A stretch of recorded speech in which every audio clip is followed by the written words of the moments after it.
for the low. Welcome to lovely Las Vegas for Coast to Coast Hoops with myself, Greg Hoops Peterson, now part of the VSiN Family Podcast. We've got an excellent podcast for you as we're going to be joined in segment number 2 by one of our good friends, Ryan McIntyre, who does such great work over at the Sports Gambling Podcast Network. We're going to chat with him about all that we're seeing right now with the Big 12. We're going to be also diving in on some of the teams that have been surprises, both to the positive and the negative. We've got a great Sunday of college basketball to be able to break down as well, and we're going to take a look at some of those games with him and so much more. And then in the final segment, going to get you guys picks and analysis on every game on the betting board for this college basketball Sunday as we hit some bank shots. If you do have a question, comment, segment idea, what have you for this podcast, you have one or two ways we offer those in. First one is my Twitter/X timeline at gunit_81. Keep in mind, letters CM. The name does not matter, so as per usual, please do send these into the timeline. And the other way is find an Apple Podcast review. If you rate this podcast 5 stars, it is very much appreciated. From there, you're able to fire in whatever you'd like to hear on this podcast via that 5-star review. While I did not get in any Twitter/X questions today, we had a great day of college basketball on Saturday. Let's take a look back at it, try to find some trends, and try to get to know these teams a little bit better. Games from yesterday is Greg buzzing about. Here is the rowdy recap. In the John Calipari Bowl, it is Kentucky that gets an 85-77 road win over Arkansas, and that leaves Texas A&M in sole possession of first place in the SEC. As for Kentucky, they go 6 of 13 from three-point range. Ortega Owe, he was the best player in this game as he supplies 24 points, and Darius Haycuff on the other side for Arkansas, 22 points, but Arkansas just 3 of 14 from three-point range. Now, Kentucky actually went 19 of 30 at the free throw line, so that put the over in a little bit of peril, but for Kentucky, they win the rebound battle 35-26. For Arkansas, they go 16 out of 26 at the free throw line. That did not help out their cause, so a nice quality winner from Kentucky. And I did mention it that currently, if you take a look at the SEC, it is actually now Texas A&M that is leading the way. Texas A&M, they go out there, they get the job done once again, 92-77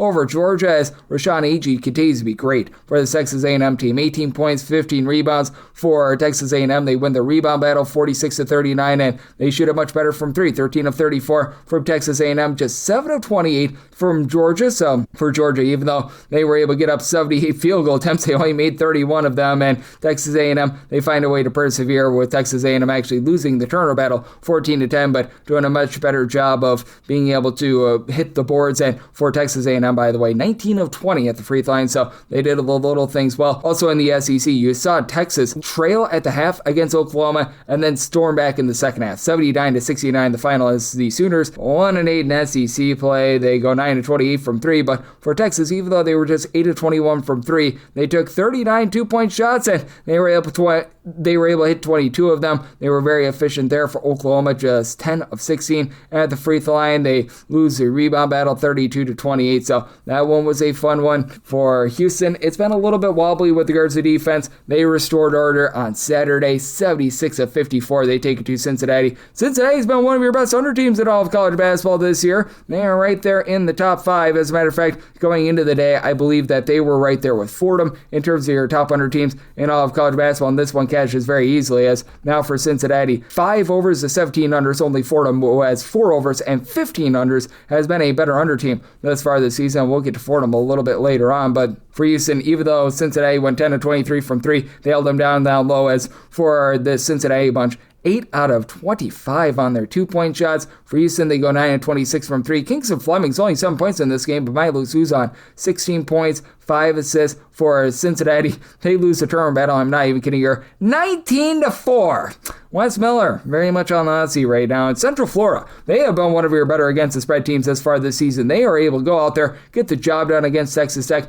This by a count of 88-80. We'll certainly be talking some Big 12 with our good friend Ryan McIntyre, as Central Florida is actually only 11-10 against the spread. Would have thought that would have been a little bit better, but still, for this Central Florida team, they've been just so remarkable with regards to their offense from three-point range. They go 6 of 13 here, 18-22 at the free throw line. They do win the turnover battle 13-6, and Themis Fulks, 21 points, 7 assists. He leads way. JT Toppin a double-double, 27 points, 10 rebounds, but nice quality winner there for Central Florida. For Clemson, not quite able to cover that double-figure spread, but they do dominate Pittsburgh 63-52. The final Pittsburgh actually covered thanks to going and winning the second half 36-30, but they were down 33-16 at the half. For Clemson, 17-20 at the free throw line, 8-21 from three. For Pittsburgh, just 5 of 26 from three-point range, but they did just enough to be able to hold in there and cover that spread against a Clemson team that has been very good to the under for you thus far this season. Now for Clemson, 8 overs to 13 unders thus far this season. You saw a nice quality winner out there for Virginia, but not a cover. 73-66, Boston College able to cover, but for Virginia, after they were trailing by 5 points at the half and they only went 4-23 from three, they did find a way to persevere, winning the rebound battle by a count of 39-33. For Boston College, they do lose the turnover battle 10-7, and for Boston College, they did get 20 points out of Donald Hand, but for Virginia, they do find a way to be able to get by in this one. For Arizona, it depended upon your number whether or not you were able to get a cover in this one, as in a lot of places they were laying about 14 to 15 points on the close, so Arizona State able to get the cover, but Arizona still has been a good against the spread team, and they were able to get the win in this one, 87-84. Tied up 38-38 at the half, but Arizona pulls away in the second half thanks to winning the rebound battle by a count of 47-32, and for Arizona State, they stayed lively with Mo Odom being able to supply 15 points, but for Arizona, each of your starters had double figures in this game, and you once again had a nice performance from Braden Berries, who was able to give you 17 points, 7 rebounds, and Toby Awaka, 13 rebounds off the bench. He has been absolutely remarkable coming in off the bench, being able to grab those boards. For Vanderbilt, another non-cover out of them. They were covering their last few games over the last week or so, but been a little bit wobbly for them. Ole Miss, they hold in there 71-68 the final, and it has been an Ole Miss team that they themselves have had a little bit of a rough go of it against the spread this far this season, but for Ole Miss, they were able to do a nice job holding up defensively. For Ole Miss, with this cover, they are now a nice hearty 8-13 against the spread. And getting back to Oklahoma, by the way, they're now 7-14-1 against the spread with their non-cover here on Saturday. And for Texas A&M, 14-7 against the spread. Arkansas has been 14-8 against the spread. So you've got some good against the spread teams in the SEC. Texas, they're 13-8, and LSU, they were able to get an overtime winner against South Carolina. So they're now up to 13-9 against the spread. But getting back to Vanderbilt, in this game they go just 8 of 32 from three. Ole Miss 4 of 15 from three, and they played even up on the glass, 33-33. They played even up with the turnover battle, 11-11, and for Ole Miss, the big thing was they just couldn't knock down their twos. They only shoot 42% from the floor, and for Vanderbilt, they had Tyler Tanner on their side, who was able to supply the team with 24 points. For BYU, they got down 20 points at the half against Kansas. Kansas, who's been one of your better under teams in all of college basketball, plays in over as they went 9 of 11 from 3 points in the first half, cooled down in the second half, and BYU tried to make a charge, but Kansas still pulls it out 90-82. Darren Peterson, great name, 18 points, much of that in the first half, and Richie Saunders kept BYU lively in this game, 33 points, 10 rebounds, but for BYU, they just weren't really guarding the arc in this one. For BYU, they do lose the turnover battle 7-6 as well, and for BYU, they allowed Kansas to be able to shoot 57% from the floor. Miami of Ohio was actually in a little bit of a tight spot against Northern Illinois. They were only up 2 points at the half. There was a point where Northern Illinois was up 52-47 with like 15 or so minutes remaining in the second half, and then Miami of Ohio,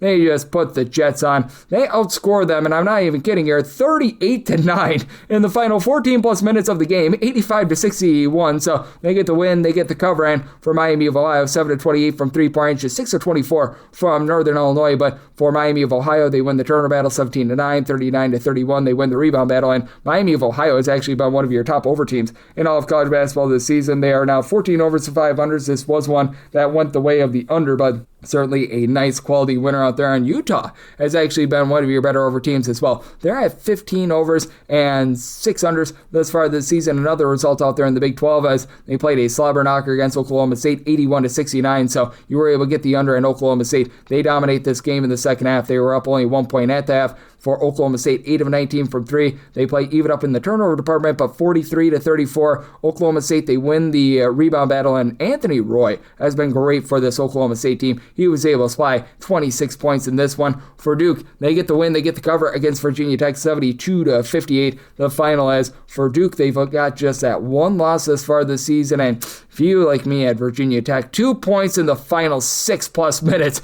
for the non-cover, and they fell with about 25 seconds remaining. That was rough, to say the least. And for Virginia Tech, 7 of 26 from 3-point range, and Cameron Boozer just continues to be amazing. 24 points, 8 rebounds, 5 assists. For Duke, they win the turnover battle 10-8, so they were able to do a nice job getting the job done out there. also being able to go out there and get the job done. How about Louisville? They get the win and cover against SMU 88-74. The final as for Louisville, just 10 of 35 from three-point range. As Ryan McInyre was 1 of 11 from three, but they still persevere because they win the rebound battle 35-34. They win the turnover battle 16-11. They were able to step up, hit their twos, as from two-point range, they were 21 out of 28. And for SMU, you did have Kevin Miller be able to give you 20 points, but past that, it was a relatively lackadaisical effort. We have seen Georgia Tech be a team that has just not been great in the ACC, to say the least, and they got lambasted by North Carolina, 91-75. The final is for North Carolina. They go just 8 of 31 from three, while Georgia Tech was 7 of 13 from three. But for Georgia Tech, they go 20 out of 47 on their 2-point shots. They lose the turnover battle 12-2. North Carolina just 2 turnovers in this game.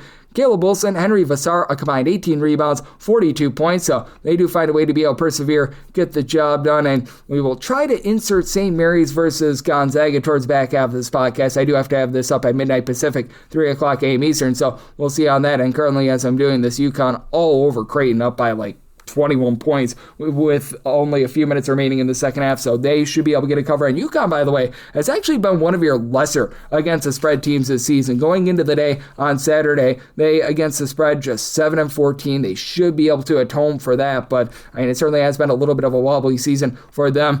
Their worst team against the spread thus far this season has actually been Texas Southern, though. They are currently 4 and 14 against the spread. We saw some nice action out there with Texas Southern somehow closing as a 1 to 1.5 point favorite. I have no idea why, but you got the over. In Texas Southern, they fall in this game by a count of 85-78, as this has been a team that has been generating more turnovers than Sarah Lee's Bakery. Just 13 turnovers in this one, so a little bit better on that front. But for this Prairie View team, they were able to do a nice job with having Tayron Joseph be able to supply 31 points. So the down, they just stay down with that. Loyal Chicago is 6 and 17 against the spread. We did not see them on Saturday, but we did see them on Friday. I can never do recaps on the Friday night games. By the way, Michigan, first cover in 7 games. They were able to take down Michigan State 83-71 final in that one. And for St. Louis, 102-71. They have been an absolute bulldozer against the spread. Meanwhile, for our good friends Loyola Chicago against VCU, 89-75, they were able to get the cover there. So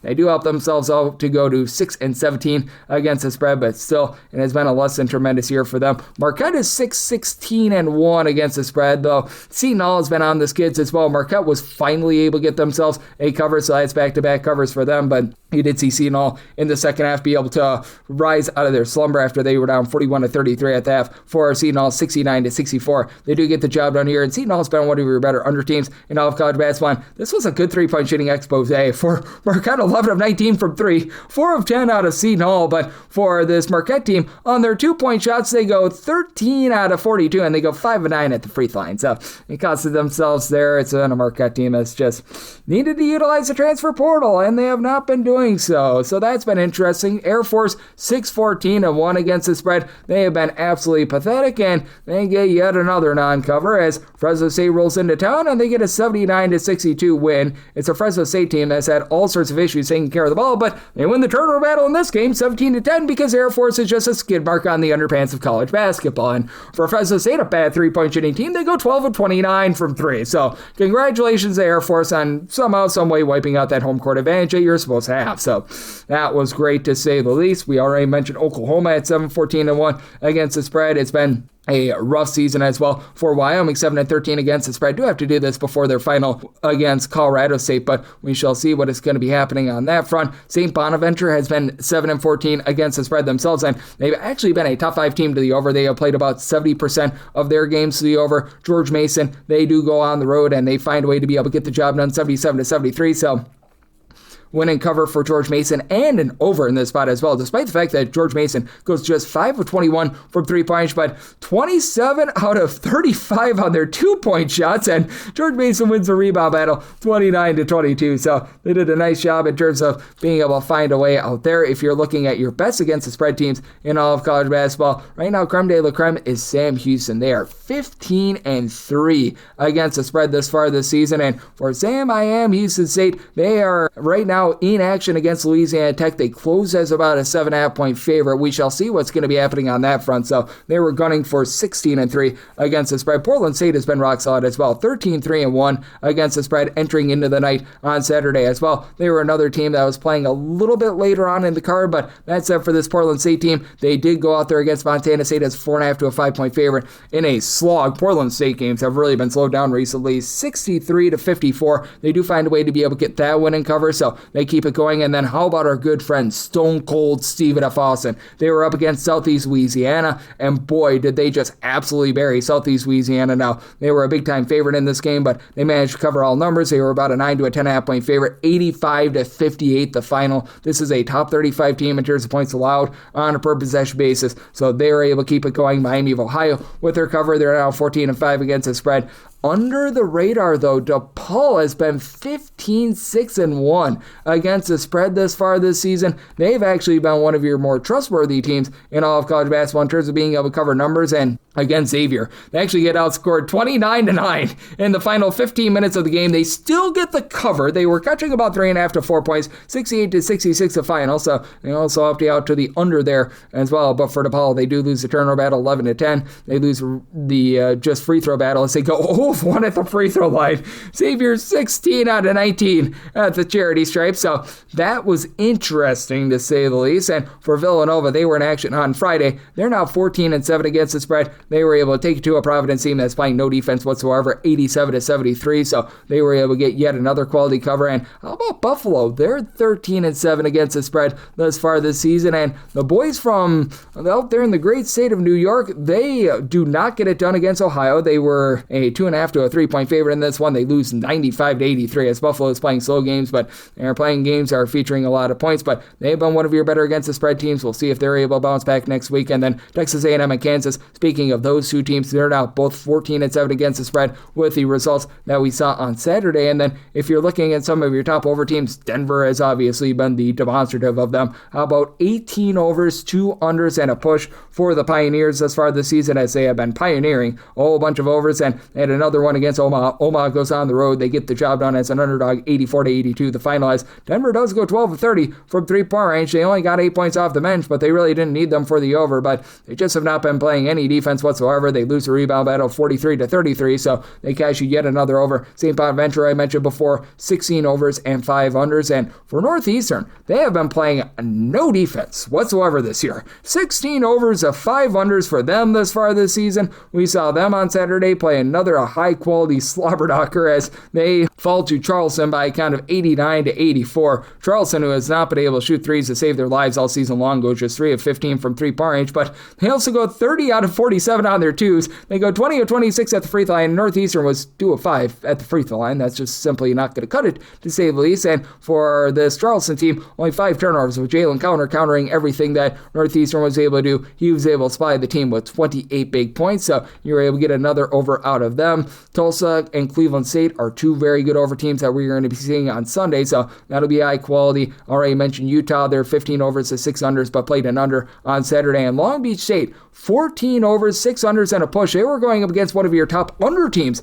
in Hawaii, who's at 6 overs and 13 unders. And in the first half, it was only 67 points, but you saw an explosion in the second half to be able to get you an over, 89-82. Hawaii, they go on the road. This number was closing right around about 6.5, 7, so landed right there. But Hawaii, 8 of 14 from 3-point range. They go 23 of 29 at the free throw line for Long Beach State. They do win the turnover battle by a count of 13-11, but they were unable to really knock down their twos. They go just 6 of 20 from 3-point range, so Hawaii, they're able to get in a lot of cases a cover, and that was a rare over for Hawaii and a just ho-hum over for Long Beach State. Fordham, your top under team, I mentioned them a little bit before. 4 overs of 15 unders. That is now numero uno in all of college basketball, and they take it to George Washington. Our nation's first president falls 79-65 as for the Rams, they go just 6 of 23 from 3, but dominated the board 46-28. Mike McIntyre has been able to do a good job with his Fordham team, and for George Washington, just 10 of 30 from from 3-point range. Fordham keeps that going. Delaware State has been a really sneaky under team. I mentioned Cincinnati, 5 overs to 17 unders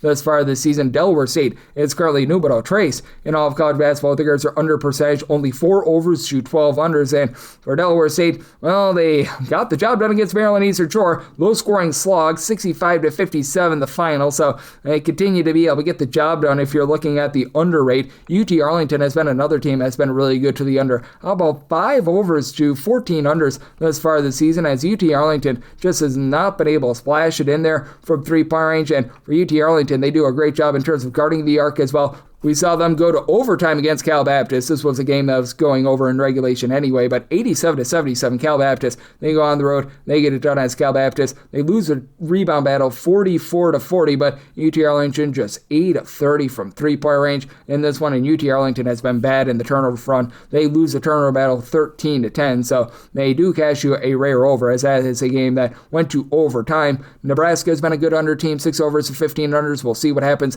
on Sunday with them. And Eastern Michigan has been right around about 14-7 against the spread, depending upon your closing numbers, and also just 6 overs of 15 unders thus far this season for Eastern Michigan. They fall to UMass by a count of 70-67, but they do enough to be able to get you the under, and they do hold in there against the spread in a game where nobody could shoot from 3. 5 of 22 from 3 for Eastern Michigan, 1 of 13 from the outside for UMass. So that was a relatively fun one, to say the least. You've actually had a lot of under teams out there in the MAC, even though you do have Miami of Ohio as a top 5 over team in all of college basketball. As Ball State, 6 overs to 13 unders. Northern Illinois, with what we saw on Saturday, 6 overs to 13 unders themselves. If you're looking out there in the Missouri Valley Conference, Southern Illinois, they have been a very good under team. How about 6 overs to 14 unders, mainly because they're one of the worst 3-point shooting teams in all of college basketball. And on Saturday, they really weren't getting it going from 3-point range once again, as they fall to Illinois Chicago at home, 68-66 the final. As for Southern Illinois, they go 16 of 22 at the free throw line, 21 of 26 for the Flames. And for the Flames, they only go 3 of 20 from 3-point range, but won the rebound battle 44-24. And all of a sudden, UIC 8-4 out there in conference play. So they have certainly been able to go out there, get the job done, and also being able to get the job done in terms of unders. Florida A&M, 5 overs to 12 unders. Now, much of that is because they're one of the worst teams in terms of taking care of the ball in all of college basketball, but another nice quality under from them. As for Florida A&M, they fall to Alabama A&M, 72-65 the final. As for Florida A&M, they lose the turnover battle 13-10. They do go 7 of 16 from 3-point range, but not a lot of interior play. And then the night wrapped up with St. Mary's being able to get the cover against Gonzaga, even if you got the late 8.5. But Gonzaga, they do pull out a 73-65 win for Gonzaga. The return of Graham Ike, very, very big in this game, as he had been missing the last few games. 30 points. He goes 3 of 5 from 3-point range, and well, there wasn't a heck of a lot around him. Emmanuel Nsenti was able to supply 10 points. They're still dealing with the injury to Braden Huff. And for St. Mary's, their free throw shooting percentage, they are number 1 in the country with that regard. Saved them here, 23 of 25 at the free throw line. Gonzaga wins the rebound battle 39-34. But for Gonzaga, they were barely able to win that turnover battle 11-10. And for St. Mary's, they were able to hold in there thanks to Joshua Dent being able to supply 16 points, 6 rebounds. He threw in there 3 turnovers as well. If you're taking a look at what we're all getting trend-wise in college basketball, this is with a few games still pending on the late card for Saturday. But that said, over the last 7 days, it's been a little bit underwhelming. 152 under, so 142 over, so 51.7% hit rate to the under, but the underdogs continue to be the story. 161 and 133 against the spread. That is a 54.7% hit rate. And if you're looking overall for the season, underdogs up to 51.3%, 19-16 and 18-17. So you've had 99 more underdogs hit them favorites against the spread this far this season, and the under rate 50.6%, 1,890 unders, 1,844 overs. So that's where we're seeing college basketball right now, and that's where we're all getting trend-wise. Coming next, how about if we do chat it up with our good friend Ryan McIntyre, who does such great work over at the Sports Gambling Podcast Network right here on Coast to Coast, with myself, Greg Peterson, now a part of the VSiN Family Podcast.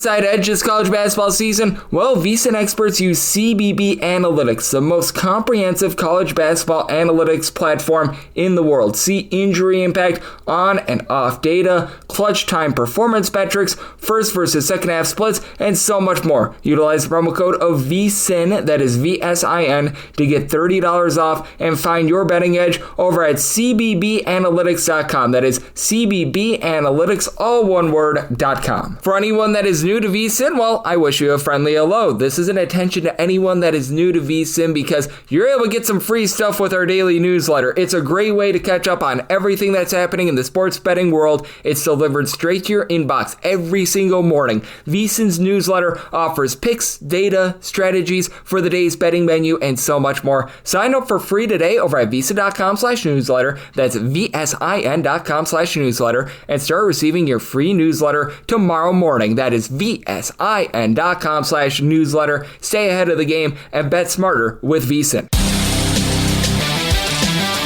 And we're back here in lovely Las Vegas for Coast to Coast Seats with myself, Greg Eaps Peterson, now part of the VSiN family of podcasts. It's always great to be joined by this man, as we've got Ryan McIntyre aboard. He does such an excellent job over at the Sports Gambling Podcast Network, taking a look at this great game that we all know and love of college basketball. I know that he's dialed in on a little bit of everything in terms of the college sports scene, as he and Kobe Dant do the show, The College Experience, and they do an excellent job with it. Ryan has such great insight because he was part of the South Carolina and West Virginia coaching staffs back in the day as well, and you're able to follow him on the old Twitter/X at Moneyline_Mac, spelled M-A-C, and he also does the Ryan and Rush show for those of you that are West Virginia fans as well, and I always appreciate it, Ryan. Thank you. Greg, always appreciate you having me. I know it's been an eventful Saturday. Oh, it certainly has been, and I know you're just getting back from the West Virginia versus Baylor game where Baylor wins the game in a slug, and just what do we make out of the Big 12 landscape right now? Because Arizona, they got a little bit of a test from Arizona State, but they're clearly looking like the top team. That feels like something that's inarguable at this point, but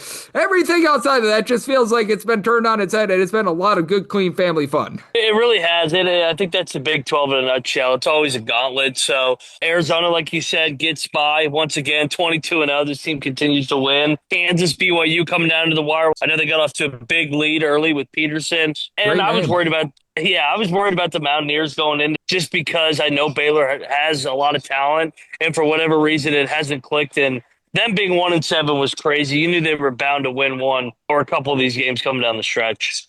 Absolutely. And James Zanji, congratulations to him. 1 minute, one foul, and no points. So that is a massive contribution that Baylor's gotten from their midseason acquisition. But that said, the middle teams in the Big 12 are really catching my eye because obviously Arizona's that top team. And then after that, you've got Texas Tech. Even though they lose to Central Florida, they're still a rock-solid team. We know what we're going to get out of Iowa State. They're a big favorite on Sunday. We've been seeing Houston be able to do a rock-solid job. But those middle teams are interesting. And going back to what we saw on Saturday, I feel like Central Florida, not just in this conference, but nationwide, might be one of the biggest sleepers in all of college basketball. Especially at home.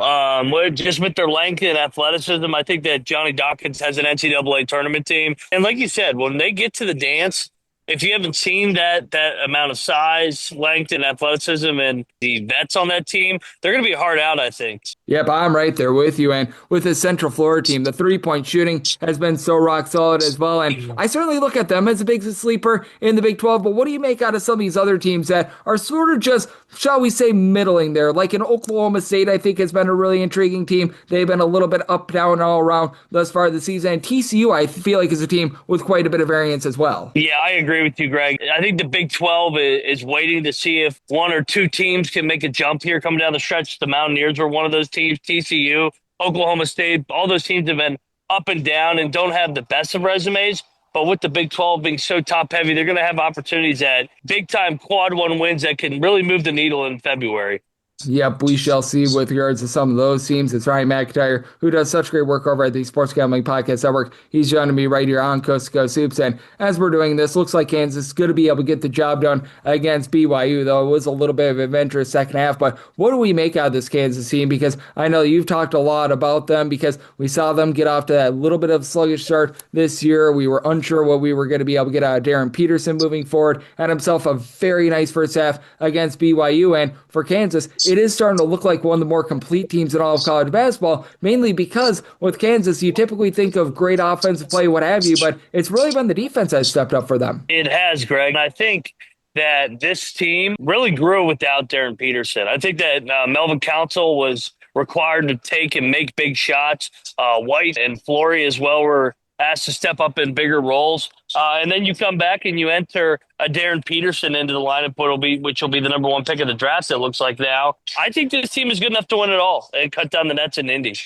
Yep, I do think that with Kansas, I don't know if I can perhaps put them over a team like Arizona as of right now, but I certainly do think that they're really starting to find it, and they're providing a lot of value right now. As Ryan McIntyre does such great work over the Sports Gambling Podcast Network, he's joining me on Coast to Coast Hoops. Certainly, we are going to be having an eventful Sunday, and we're going to have a few ranked teams in action, but most of these ranked teams are going to be big favorites. Like Purdue is a 13.5 to a 14.5 point favorite against Maryland. Iowa State is finding themselves as a double-figure favorite against Kansas State as well. Going to be interesting to see what we get out of those two teams. And then you got the Illinois versus Nebraska game, which I'll certainly get your thoughts on in a minute. But what do you make out of some of these, shall we say, anti-air quotes here, trap games for some of these bigger teams that are going to be going on the road as big favorites? Well, I mean, Purdue, they shouldn't be looking ahead to anybody with the way that they've played. Losers to 3 in a row. So that's kind of a desperate spot. Kind of think that they should be able to get right. Iowa State, that is a tricky spot. Farmageddon, Kansas State. I mean, we talked about their struggles on the show before. They've lost, 5 out of 6, 6 out of 7 now. It's now or never for Jerome Tang and company. So Iowa State, I think, would be more on the upset alert than Purdue probably. Yep, the old Octagon of Doom, one of my favorite names for any sort of a venue in all of college basketball, though.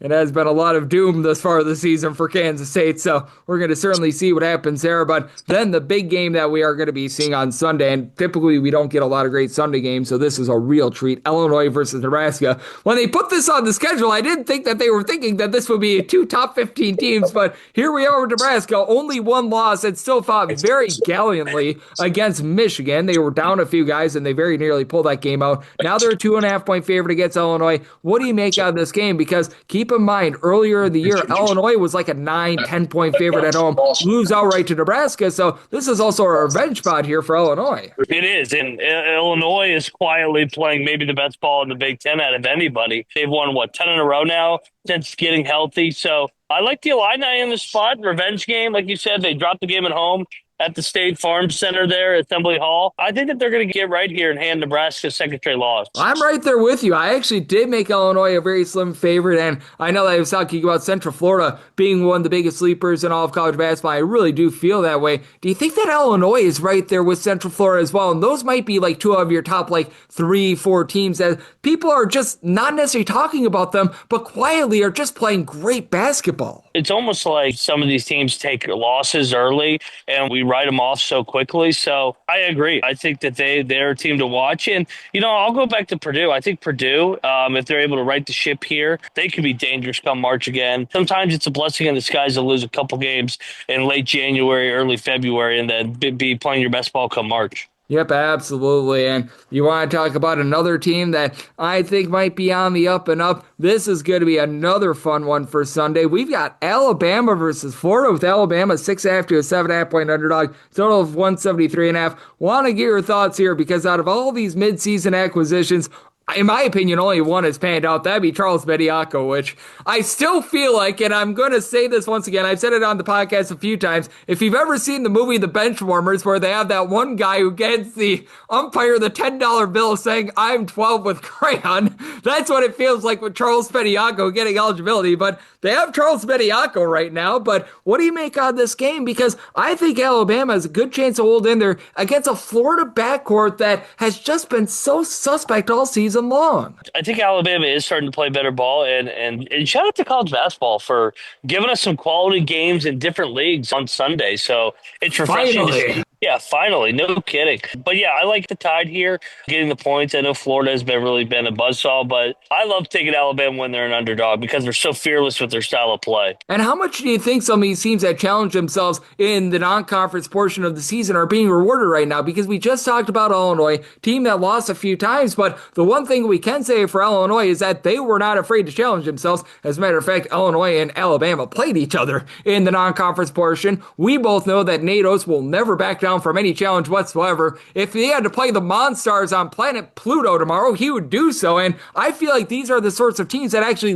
lend a lot of value this time of year because they are used to playing a bunch of really good competition. Meanwhile, there are some teams that are starting to get worn out after they play a bunch of cream puffs in the non-conference. And I think that they're going to be more battle-tested come March. I think that's why we've seen Alabama have so much success over the last couple of years in March Madness. So I think that teams that don't run away from anybody, Arizona has really scheduled. They played a who's who schedule. UConn went out and challenged themselves. Kansas as well. I think that those teams are more battle-tested once we get to different styles of play in different environments come March. Absolutely. As Ryan McIntyre does such great work over at the Sports Gambling Podcast Network, is joining me on Coast to Coast Hoops. And Ryan, we've talked about a lot of teams that feel bullish on, teams that perhaps we're sleeping upon that might be able to yield a little bit of value. So I want to flip it here. Who's a team or two that is starting to hit the skids a little bit that you're starting to feel a little bit concerned about, whether that be in the Big 12 or just on the national landscape? Maybe Vanderbilt a little bit, just because the way that they lost those games. I still do think that team is pretty good, but they have skidded a little bit. I think Louisville may be a team. It feels like whenever they step up in class, they seem extremely outmatched under Pat Kelsey. I don't know what it is. Maybe it's just Duke's a bad matchup for them. Arkansas and Tennessee beat them down as well, and Virginia as well. It just feels like whenever they step up in class, they come up short. Yeah, I've been noticing that as well. And the home and road splits for that Louisville team, in terms of their three-point shooting especially, have been very glaring as well. And Ryan, anything else that you're going to be taking a look at for Sunday? Because we just alluded to it. Thank goodness gracious. Perhaps someone is listening to our podcast saying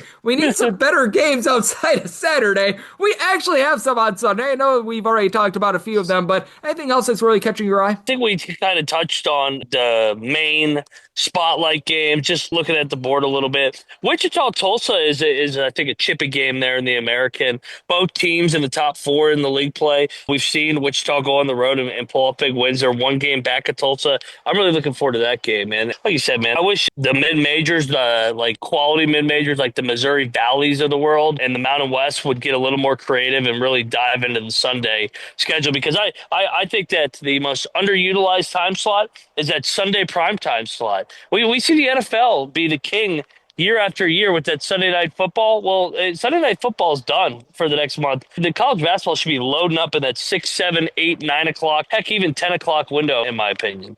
Yep, I understand them not wanting to go up against the Super Bowl next week. That is understandable, yes. But past the Super Bowl, yep, I am right there with you, and really wish we would get some Friday games as well. I have people tell me, oh, Fridays are for high school basketball. I grew up in Wisconsin. I can't remember ever going to a Friday high school basketball game, so I'm not sure about that. But you know what, Ryan, I know you're doing such great work gauging all things on the college sports front with our good friend Kobe Dant over at the Sports Gambling Podcast Network. You're dialed in on a little bit of everything, so let the good people at home know what's all on tap for you, and how people can follow along on social media and other platforms. Much appreciated, Greg. Yeah, we're going to start diving into some of the portal stuff with college football, because there is enough of that going on. And then we'll be locked in this final month of the year, coming down the stretch, leading up to Vegas for March Madness. And yeah, it's a great time of year. The calendar flips finally to February, which means we are 6 weeks away from Selection Sunday, brother. Oh, we are getting there. It is going to be a great next few weeks, and I know that our good friend here in Ryan is doing a great job of gauging it all. So big thanks to Ryan for joining me on Coast to Coast Hoops, now part of the VC Family Podcast, and coming next, it is that time of the podcast to give you picks and analysis on every game on the betting board for this college basketball Sunday as we get some bank shots.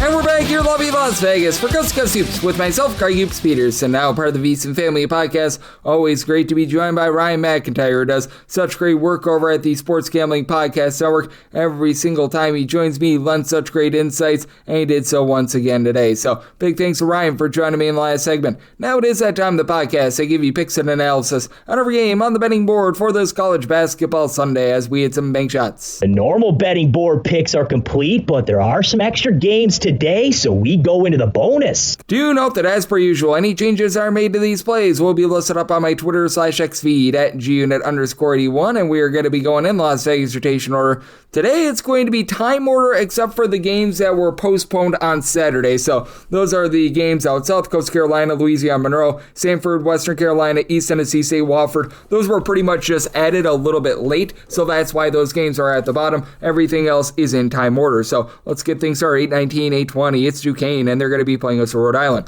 Rhode Island, a 1.5 to 2.5 point underdog. 144.5 is the total, and I did set a total here of a 147. I do like the over. You've got a Rhode Island team that has been playing very slow and controlled. Duquesne has been doing the opposite of playing slow and controlled. Rhode Island right now 310th in the country in terms of total possessions per game. You got a Duquesne bunch that right now is 34th in the country, and for Duquesne, the turnovers have been a big issue for them, and they do go up against a Rhode Island team that both they generate turnovers and they turn the ball over a ton. For Rhode Island, 303rd in the country in terms of turnovers on a per possession basis on offense. Top 35 team in terms of turnovers generated on defense, and Duquesne, they've been about 277th in terms of turnovers on a per possession basis themselves. But what I think is big for Duquesne, and a big reason why I'm going to be willing to lay it with them, is John Hughley coming back. Give you about 12.5 points, 5 boards, stands right around about 6'9", and he's been able to pop it at about 32% from three-point range. Do have a Duquesne team that's also doing a really good job with their interior offense as well. They've been a top 45 team in terms of their two-point shooting percentage, not necessarily grabbing a lot of second and third chances, but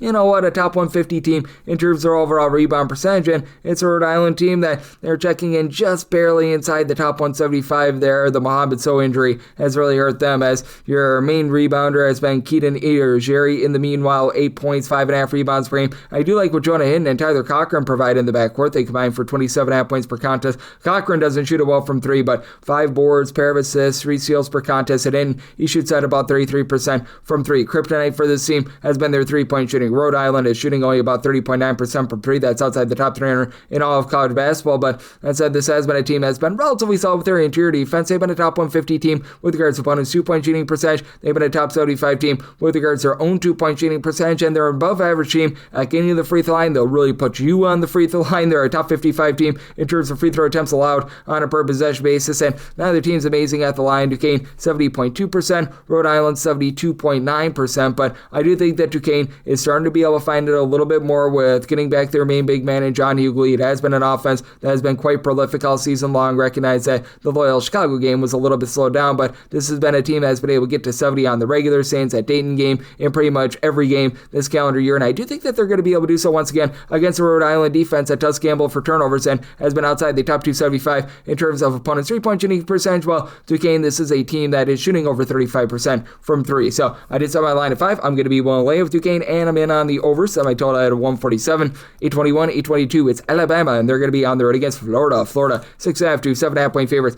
173.5 is the total. Made my total approximately 173. So 173.5 is my minimum buy point on the under. You've got an Alabama team that is 8th in the country in terms of total possessions per game, and they love to pop it from three. They're a top 5 team in the country in terms of percentage of their shots that come from three-point range, and Florida at home, about 115th in the country in opponents' three-point shooting percentage. They allow you to shoot about 32.8 or so percent, so neither here nor there. It is an Alabama team, though, that they really maximize their possessions, 5th in the country in terms of fewest turnovers on a per possession basis, and I think that they've got a massive leg up in the backcourt. This is a Florida team that just has not been able to find good guard play. They're outside the top 225 in terms of turnovers on a per possession basis on offense at home, and they're 349th with their home three-point shooting percentage, and I think that that's what's going to cost you the over. As for Florida, they're actually a top 2 team in terms of percentage of their missed shots resulting in offensive rebound. They rebound over 42% of their misses, as you've got a quartet of guys that give you at least 6.2 rebounds per game. Micah Ham logged in, Thomas Ha, both between 6 and 6.5 rebounds per game, with Ha giving you 17.5 plays. It's 35% three-point shooting. He and Urban Klaus are like the lone 2 guys on the roster that shoot above 33% from three. Ruben Chinyelu, 12 points, 11 rebounds per game. Alex Condon, 13.5 points, 8 boards, but the Boogie Flan experiment just has not gone well for this team. He shoots 19% from three. You've had Xavion Lee. He'll give you some versatility, 11 points, 4 boards, 3.5 assists per game, but Alabama, they shoot about 35.5% from three-point range at home, just above 34% away from home, so it really doesn't take too much of a drop. They're a top 20 team in terms of points per possession away from home. Aiden Holloway has been great with 17 points, shooting 45% from three. LeBaron Filan, 22 points, 5 5 assists. He's been shooting 37% from 3. This is a team that is not necessarily strong down low, but now you've got Charles Bediako coming back for this team. In the 2 games that he's played, he's given you a combined 27 points. He should be able to give you a little bit of firepower, and the defense has been a little bit better for Alabama since he's been in there as well. Jaleel Bethea has been a little bit of a disappointment, but you have so much great versatility, and you've got so many different options for the team that I think that they're going to hold in there. It's an Alabama team that's not going to put you under duress or outside the top 335 in terms of turnovers generated on a per possession basis, but they're also a top 100 team with regards to opponent's 2-point shooting percentage. So I think that Alabama holds in there. I set my line at 3. I'm willing to take the points with Alabama, and I'm going to be in on a 173.5 or higher and no lower to the under. 823, 824. Purdue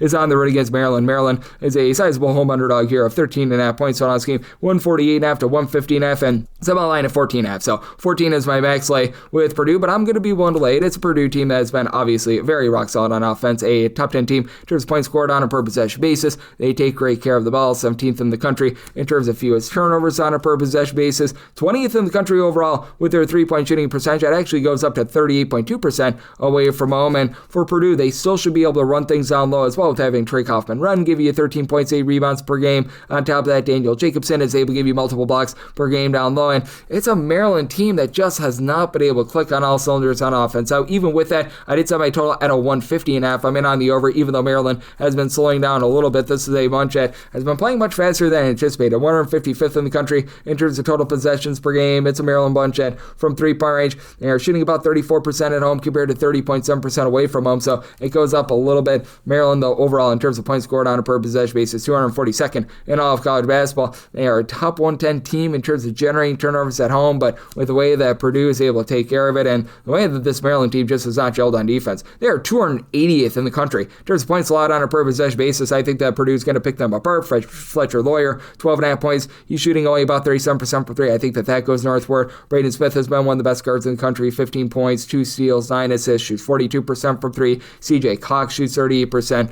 from 3, and it's a Maryland team that's just not executing down low. Now, they do have Solomon Washington back after he dealt with injury to begin the season, 9.5 points, 9 rebounds per game, but for this Maryland bunch outside the top 300 with their own 2-point shooting percentage, outside the top 275 with regards to opponents' 2-point shooting percentage, and teams shoot 36.9% from 3-point range against them. I really think that this is just a bad spot here for Maryland, though they're getting more scoring out of David Hewitt. Hewitt has been able to give you 15 points per game. They've needed it because Pharrell Payne has been missing for quite some time due to injury. He was the top scorer for Maryland, but I think that this is a domination spot for Purdue. You've got a Maryland team that's also outside the top 150 with regards to rebound percentage, so I made Purdue the 14.5 point favorite, willing to lay up to 14 here, and did some my total 150.5, thinking that Purdue does a lot with the total. So on a 148.5, 149.5, I'm in on the over end, willing to lay up to 14 here with Purdue. 825, 826 is Merrimack. They're going to be playing those to Sacred Heart, and Sacred Heart does find themselves as a underdog here, 5.5 to 6.5 points. 145.5 is the total, and I made my total 139.5. I like the under. Sacred Heart, country average team, 200th in the country in terms of total possessions per game. Merrimack, 354th in terms of total possessions per game, and you're not going to get second chances. Sacred Heart, 222nd in terms of offensive rebound percentage. Merrimack outside the top 345. At home, they rebound only about 20.6% of their missed shots as an offensive rebound. Merrimack only 277th with their 3-point shooting percentage. I will say 37.1% at home, 29.4% away from home, but I did set Merrimack here as the 7.5 point favorite. I'm going to be willing to lay it, mainly because Sacred Heart is 250th in the country in terms of turnovers on a per possession basis, and this Merrimack team still solid in terms of generating turnovers. Not quite what they have been in the past, but they're 51st in the country in terms of turnovers generated on a per possession basis. Now, one thing that Sacred Heart has going for them is the battle on the post. They're going to be able to win that battle as Merrimack, a bottom 5 team in terms of rebound percentage, and then you've got for the Sacred Heart team a quartet of guys that give you double figures. Jan Farrell, 11 points on 41% 3-point shooting. Niall Ralph Byer, 45% 3-point shooter with about 14 points per game. Deshaun Giddens, he's Giddens it good, 15 points, 5.5 rebounds. He shoots 44% from 3. And I mean, Sacred Heart as a whole, they shoot 36.7% from 3. That's a top 55 mark in the country if you include non-D1 games, and they are a top 35 team in terms of their free throw shooting percentage, but outside the top 300 in terms of free throw attempts per game, so they really don't get to the free throw line much there. They have been hovering right around about 300th in terms of both opponents' 2-point and 3-point shooting percentage, so it's been a little bit of a ghastly defense, but again, you're going to have a very very much slowed down game in this one. And with regards to St. Croix in terms of their 3-point shooting percentage away from home, very steady, 36.4% away from home. But Merrimack, where you really want to hurt this team, is down low because they have absolutely nothing down low. Casey Obakwe actually does give you a pair of blocks per contest, but I mean, it is a Merrimack team that has really struggled with that regard. But still, with this Merrimack team, I think that they pull it out because I do like their big two. You got Ernest Sheldon along KVR Kennedy, who combined for a little bit over 33 points per game. And between the two of them, they're shooting about 37% from three. Sheldon shoots 36.6% from three on 8 threes per contest. So you do like that. It's a Merrimack team that they don't get to the free throw line often, but they're a top 40 team when they get there, shooting 76.9% at the free throw line. And this is a Merrimack team that only allows you to shoot 30% from three. So a Sacred Heart team that has been prolific with their 3-point shooting. I don't think that they're going to get clean looks there. I do think that Merrimack offsets their lack of rebounding by being able to get the job done there. And Andres Marrero has been able to come on strong as well. He's been able to give the team about 8 points per contest, still only shooting about 30% from three, but has been able to generate about a steal per game. So I do think that the turnovers for Merrimack went out here. I set my line at 7.5. Going to be well lay the number and made a total of a 139.5. So I like the under. 827, 828. Chattanooga, they're on the road against Furman, and Furman does find themselves as an 8.5 point favorite. 141 to 142.5 is the total. I like the over. I set my total 147.5. Now I do recognize that you're not going to be getting an up-tempo game. Furman, in terms of total possessions, bring 250th. This Chattanooga bunch, they are clocking in more around about 296th in the country. But that said, you've got two very inefficient defenses, especially Chattanooga. Chattanooga is 315th in the country in terms of points allowed on a per possession basis. So they do bomb it from three. They take over 49% of their shots from three-point. And Furman at home, they allow teams to shoot about 33% from three. They're about 165th in the country, neither here nor there. Now, it's a Furman team that their games don't involve a lot of free throws. They're outside the top 275 in terms of free throws attempted on a per possession basis on offense. On defense, top 50 team in terms of not allowing you to get to the free throw line. But the forte of this Furman team is being able to pile drive the ball down low. They've been a team that ranks 13th in the country in terms of their 2-point shooting percentage. From 3-point, they only shoot 32%, so they're outside the top 270. With that regard, Alex Wilkins, his 18 points per contest, has led the way, and they've needed a Cooper Bowser, their number 2 rebounder, number 2 scorer, has been out of the fold for the last 10 games. But you got another Bowser, and Cole Bowser as a freshman who stepped up with 7.7 rebounds per game. Charles Johnson is able to give you about 10 points, 9.8 rebounds per game. This is a Furman team that has been able to do a better job in terms of taking care of the ball. Not going to put you under duress, though. They're outside the top 300 in terms of turnovers generated on a per possession basis, and this Chattanooga team, they're away from home, a top 15 team in terms of fewest turnovers on a per possession basis. They don't generate any turnovers either. So even though you don't get a ton of possessions, you're going to get clean possessions. And for Chattanooga, I do think that they hold in there with that 3-point shooting, even though you've only got one double figure scorer. That would be Jordan Princeton, 14.9 points, shoots 44% from three. But Billy the Kid Smith is able to give you about 9 points, shoots in the mid-30s from three. You've been able to get a lot of production out of Brendan Watkins, who shoots 49.5% from three, about 8.5 points per contest for this Furman team. They don't have to really worry about much down low out of Chattanooga. You only have one healthy player, Tate Darner, that gives you over 3.4 rebounds per game. But I do think that with Chattanooga, the way that they've been able to shoot it from three and the way that they take care of the ball, I do think that they do just enough in a slow but efficient game to be able to hold in there. In Chattanooga, they do shoot about 76% at the free throw line. So I did set my line at 7.5. I'm going to be willing to take a plus here of Chattanooga, and I like the over, so my total 147.5.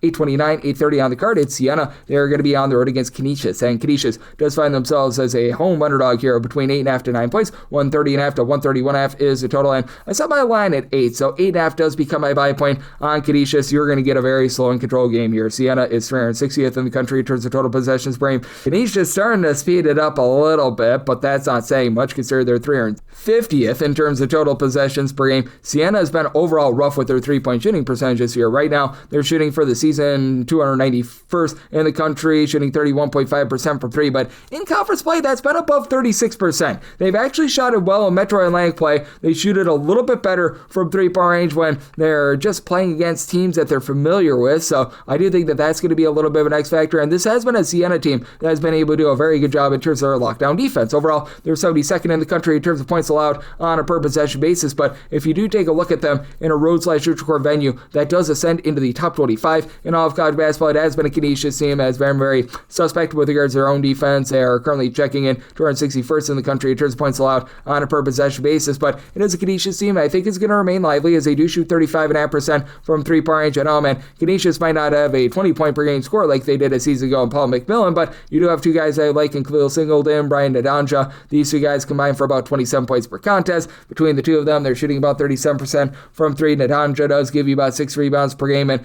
Canisius has been a top 225 team in terms of rebound percentage. Now, where they're getting blasted, it's down low. They are outside the top 300 with regards to opponents' 2-point shooting percentage, outside the top 340 in terms of their own 2-point shooting percentage as well. So it is going to be really interesting with the total. I did set mine at a 130, so I'm going to be in on the under. I think that you might be just close enough for a late game following, but it's also Canisius team that's been hovering right around about 300th in the country in terms of turnovers on a per possession basis. But you also do have a Siena team that they leave a little bit of something to be desired in terms of just their overall execution down low, as well as they've been outside the top 150 with regards to their own 2-point shooting percentage. Kevin Doty about 17 points, shoots 36% from 3, and you've been able to have Francis Foylefack be able to shoot about 43% from 3. He throws in there about 10.5 points per contest in a pressure spot. Siena, they shoot about 74.5%. The free throw line hovering right around about 1/3 in all of college basketball, and they take care of the ball. Siena, top 75 team in terms of fewest turnovers on a per possession basis on offense. They've been not allowing a lot of second and third chances on the defensive glass, and they don't allow you to be able to get to the free throw line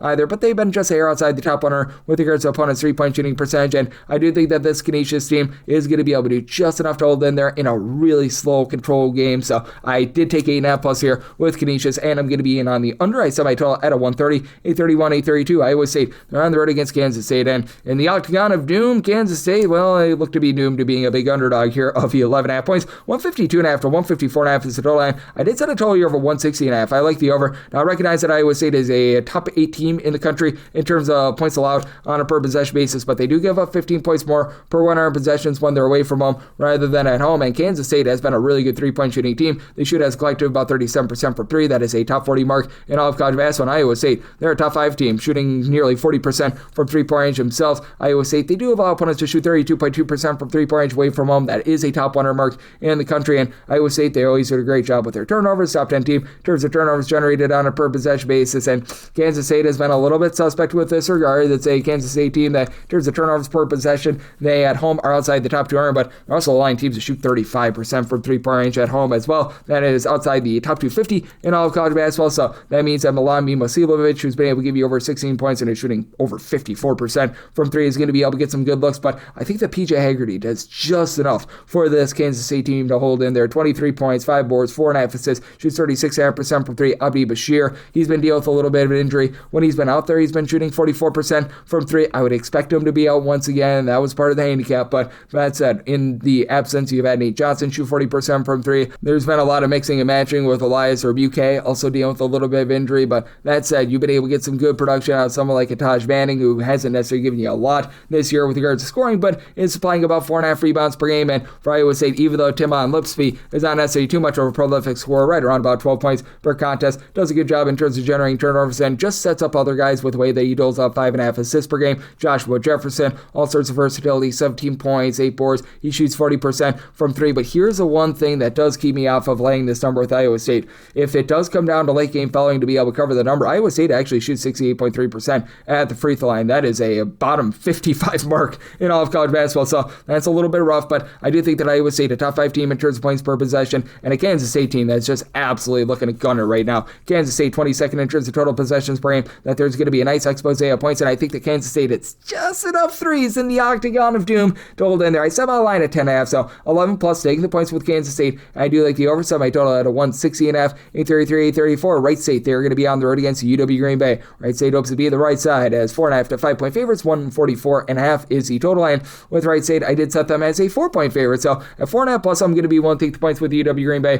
UW Green Bay is not going to put you under any duress whatsoever. They're a bottom 10 team in the country in terms of turnovers generated on a per possession basis, bottom 30 team in terms of percentage of their missed shots that result in an offensive rebound, and they play very slowly, 339th in terms of total possessions per game, but it's a Green Bay team that they overall shoot 35.9% from 3-point range. At home, they really shot it well at 39.8% from 3-point range. That is a top 30 mark in all of college basketball, and this is a Wright State team that they themselves have come alive from 3. They shoot away from home 39.2% from 3-point range, so I did set a total here of a 148. Seeing that 144.5, I'm going to be in on the over. You do have a Wright State team that has been a top 125 team in terms of turnovers generated on a per possession basis, but Green Bay has been a top 100 team in terms of taking care of the ball. And then for Wright State, Michael Cooper has really been able to step up in the backcourt, about 15 points from 3-point. He shoots 36.5% from 3. And then you have a pair of ancillary guys, Dominique Pangonis along with Solomon Caglin, that combine for about 19.5 points per game. Both of these guys shoot between 39 and 40% from 3-point. And then Michael Emerage, he gives you 6 rebounds, 12 points per game, but he's a lone guy that really gives you over 5 rebounds per game. Now, we'll say Wright State State is still a top 125 team in terms of rebound percentage, but they can be a little bit head inside. They're about 250th in the country in terms of opponents' two-point shooting percentage. And for Green Bay, even though they do shoot it well from three, they've been solid with their interior offense as well. They've been a top 75 team in terms of that two-point shooting percentage, with Marcus Hall, CJ O'Hara being able to give you 27 points per game between the two of them. Between the two of them, you get about 10 boards, 4 assists per game, and then Preston Rudinger has been the main three-point shooter at 45% from three, 11.5 points per contest. It's been mixing and shaking with guys like Romel Bethea, LeBron Thomas being able to step up for this team, and for UW Green Bay, they can be had from the outside. They are outside the top 300 in terms of opponents' three-point shooting percentage, hovering right around about 300th in terms of opponents' two-point shooting percentage. In terms of raw points allowed on a per possession basis, they are well outside the top 320 in all of college basketball. So even though it's going to be a slower game, I do think that it is going to be an efficient game on offense. I do like the over, and Wright St can only set them as a 4-point favorite, so you're 4.5 plus taking the points with Green Bay. 835-836. Quinnipiac is on the road against Fairfield, and the Stags of Fairfield are a 1.5 point home underdog. 150.5 is the total, and made the Stags a 1-point favorite. I like Fairfield here on the money line. For Fairfield, they have not necessarily shot at the best on the inside. They're actually outside the top 260 with their two-point shooting percentage, but they're still a top 150 team in terms of points scored on a per possession basis, mainly because they're doing the little things well. They are 51st in the country in terms of fewest turnovers on a per possession basis.